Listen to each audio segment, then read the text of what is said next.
महासंघ नेपालका अध्यक्ष नीलप्रसाद भण्डारीज्यू र यहाँ उपस्थित हुनुभएका सम्पूर्ण दाजुभाइ तथा दिदीबहिनीहरू, म सर्वप्रथम त यो अत्यन्तै संक्षिप्त सूचनाको बावजुद आफ्नो अमूल्य समय लिएर यो भेटघाट अन्तर्क्रिया कार्यक्रममा उपस्थित भइदिनु हो। म तपाईहरु सबैलाई हृदयदेखि धेरै धेरै धन्यवाद दिन चाहन्छु र यसलाई आयोजना गरिदिनु भएकोमा सम्बन्धित आयोजक साथीहरूलाई समेत म धन्यवाद दिन चाहन्छु। यसपटक अमेरिका भ्रमणमा आउनुको मुख्य उद्देश्य एउटा अन्तर्राष्ट्रिय संस्था इन्टरनेशनल पीस इन्स्टिट्युट र central global counter terrorism cooperation नामक संस्थाले regional security in south Asia सम्बन्धी एउटा अन्तर्राष्ट्रिय सम्मेलनको आयोजना गरेको थियो न्युयोर्कमा र त्यो सम्मेलनमा भाग लिनको लागि मलाई पनि बोलाइएको थियो र त्यसमा भाग लिन म आएको हुँ र धेरै लामो समय पछाडि अमेरिका भ्रमणमा आएको र त्यसको साथसाथै यो बीचमा देशको राष्ट्रिय राजनीतिमा निकै ठुलो उतार चढाव देखिएको हुँदा अमेरिका भ्रमणमा आएको बेलामा उपलब्ध समयलाई बढीभन्दा बढी सदुपयोग गरेर अमेरिकामा रहेका नेपालीहरूसँग केही विचारको आदान प्रदान पनि गरौँ, आफ्ना मनमा लागेका कुराहरू पनि सुनौँ भन्ने मेरो चाहना थियो र त्यही अनुसार केही दिन अगाडि न्युयोर्कमा अत्यन्तै उत्साहजनक ढङ्गबाट धेरै ठुलो भव्य उपस्थितिका साथ अन्तर्क्रिया कार्यक्रम भयो। आज तपाईहरुसँग भेटिराखेका छु र पर्सि वाशिङटन डीसीमा र त्यस पछाडि बाल्टिमोरमा पनि अन्तर्क्रिया र भेटघाटको कार्यक्रमहरू छ र त्यसपछि हामी नेपाल फर्कन्छौँ। म यहाँ आएर तपाईहरुसँग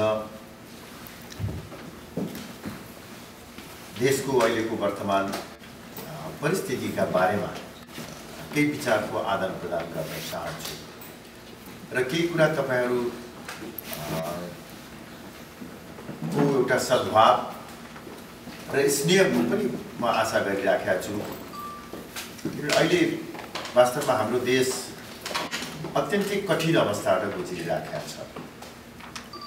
विश्वको जुनसुकै भागमा बस्ने भए तापनि तपाईँ हामी र एउटा साझा नाता छ। त्यो नाता भनेको नेपालीको नाता हो। हामी जहाँ रहे पनि हामी नेपालीको रूपमा पहिचान कायम राखेर बसेका छौँ। त्यसमा हामी सबै गौरवान्वित छौँ भन्ने मलाई लाग्छ। कोही दुःखका साथ बस्या होला, कोही सुखका साथ बस्या होला, कोही राम्रो काम गरेका होला, कोही तर जे भए तापनि मलाई लाग्छ प्रत्येक स्वाभिमानी नेपालीले नेपाली भएकोमा गौरव गरेर बाँचेको हुन्छ। किनभने हाम्रो अहिले जस्तोसुकै अवस्था भए तापनि हामीहरूको धेरै लामो इतिहास, परम्परा र एउटा गौरवपूर्ण इतिहास रहेको छ। विश्वको दुईवटा प्रमुख धर्म र सभ्यताको उद्गम स्थलको रूपमा हाम्रो नेपाल रहेको छ। विश्वको सबैभन्दा उच्च शिखर सगरमाथा हाम्रै मुलुकमा छ। त्यसबाहेक अनेक यस्ता किसिमका सभ्यताहरू छन्, संस्कृतिहरू छ जसमा हामीले गौरव गर्न सक्छौँ एउटा नेपाली भएको नाताले। तर दुर्भाग्यका साथ अहिले भन्नुपर्दछ कि हाम्रो यो नेपाली पहिचान अथवा नेपाली अस्तित्वमाथि देशभित्रको राजनीतिक खिचातानी विवादले गर्दाखेरि अहिले सङ्कटमा परिराखेको छ र कता कता मलाई चिन्ता लाग्छ। हेर्नुहोस्, अब यो तपाईहरु थोरैजना भए पनि म यो कुरा सेयर गर्न चाहन्छु कि कहिलेकाहीँ चिन्ता लाग्छ। अरू मुलुकको स्थिति परिस्थिति हेर्दाखेरि पनि गाली लाग्छ कि कहीँ खेल्दा खेल्दै जिस्किँदै यो विश्वको मानचित्रबाट नेपालको अस्तित्व नै समाप्त हुने हो कि हामीले देखेका छौँ कि मुलुकहरू डिसइन्टिग्रेट भएर गएका छन्। आजभन्दा 20, 25, 30 वर्ष अगाडि युगोस्लाभियाको जुन किसिमको एउटा विश्वमा स्थान र पहिचान थियो, आज युगोस्लाभ भन्ने देश छैन। हाम्रै छिमेकमा चाहिँ पूर्वमा आजभन्दा करिब 35 वर्ष अगाडिसम्म एउटा स्वतन्त्र राष्ट्र थियो सिक्किम। त्यो सिक्किम भन्ने राष्ट्र अहिले विश्व मानचित्रमा छैन। त्यसैले हामीले पनि कहीँ जिस्किँदै खेल्दै नेपालको अस्तित्व गुमाउनु पर्ने हो कि नेपालको लामो इतिहासमा करिब 240 वर्षको हाम्रो नेपाली इतिहास छ, आधुनिक नेपालको इतिहास। यो इतिहासमा सम्भवतः यो सन् 1815-16 को ब्रिटिस साम्राज्यसँगको लडाइँको बेलामा एकपटक झन्डै हामी सकिसकेका थियौँ। हाम्रो पुर्खाहरूले पूर्वमा टिस्टा, पश्चिममा सतलजसम्मको एउटा विशाल नेपाल निर्माण गरेका थिए। तर ब्रिटिस साम्राज्यले नेपाललाई जुन थ्रेटको रूपमा देखा पर्यो त्यसमाथि आक्रमण गर्यो र त्यो स्थितिमा झन्डै काठमाडौँको नजिक मकवानपुरसम्म बेम्पेदीसम्म चाहिँ ब्रिटिस साम्राज्यका सैनिकहरू आएका थिए। नेपाल अस्तित्व नै सङ्कटमा पर्न लागेको थियो। त्यो बेलामा जति भए पनि एउटा त्यो बेलाको बुद्धिमत्तापूर्ण अधिकारी भनौँ पुरै नेपाल जोगाउन नसके तापनि 2/3 नेपाल चाहिँ जोगाएर आजको रूपमा हामी रहन लाग्यौँ। त्यस पछाडि नेपालको राजनीतिमा उतार चढाव भयो, 104 वर्षको राणा शासन भयो, अनेक दुःख पनि पाइयो, अनेक किसिमको हामीले भोगे तापनि नेपालको अस्तित्व चाहिँ जोगिएर बसेको थियो। अहिले त्यो नेपालको जुन भेरी एक्जिस्टेन्स भन्छ नि, त्यो एक्जिस्टेन्स थ्रेटमा परेको छ। जुन ढङ्गबाट बाह्य शक्तिको चलखेल र प्रभाव बढेर गएको छ, जुन ढङ्गबाट नेपाल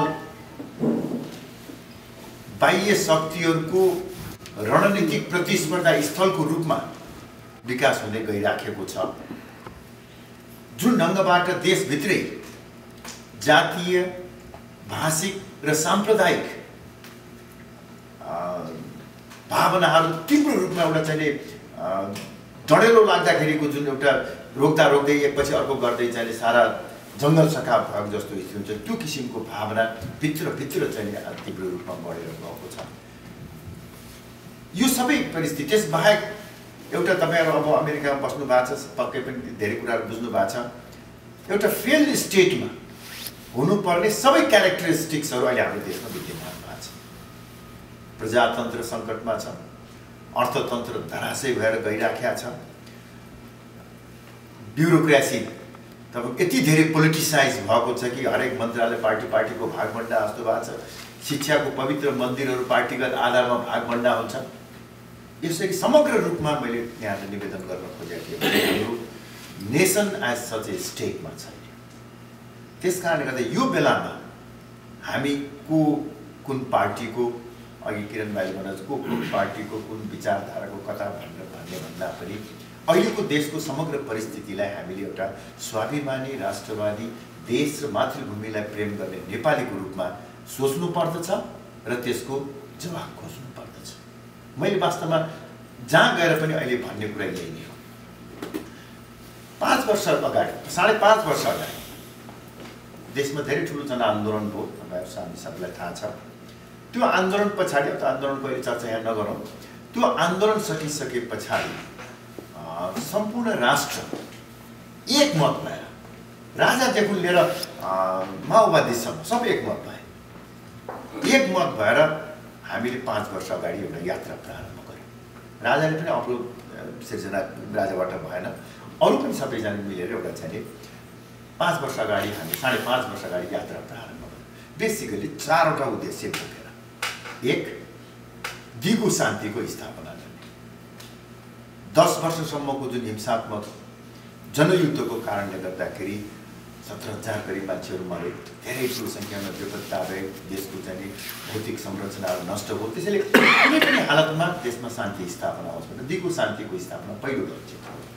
दोस्रो उद्देश्य सबै प्रकारका निरङ्कुशताहरूको अन्त्य गरेर प्रजातन्त्रलाई बलियो बनाउनु।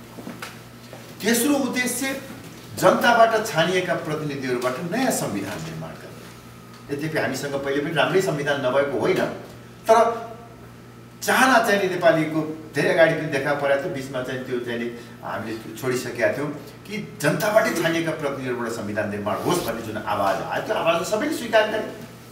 पहिले कसैले चित्त बुझाए पनि नबुझाए पनि पछि गएर सबैले स्वीकार गरे जनताबाट छानिएका प्रतिनिधिहरूबाट नयाँ संविधान निर्माण गर्ने, तेस्रो उद्देश्य। र चौथो उद्देश्य देशको समग्र आर्थिक विकास गर्ने। यसरी यो चारवटा उद्देश्यका साथ हामीले आफ्नो यात्रा 5.5 वर्ष पछाडि फर्केर आउँदा हामी कहाँ पुग्यौँ?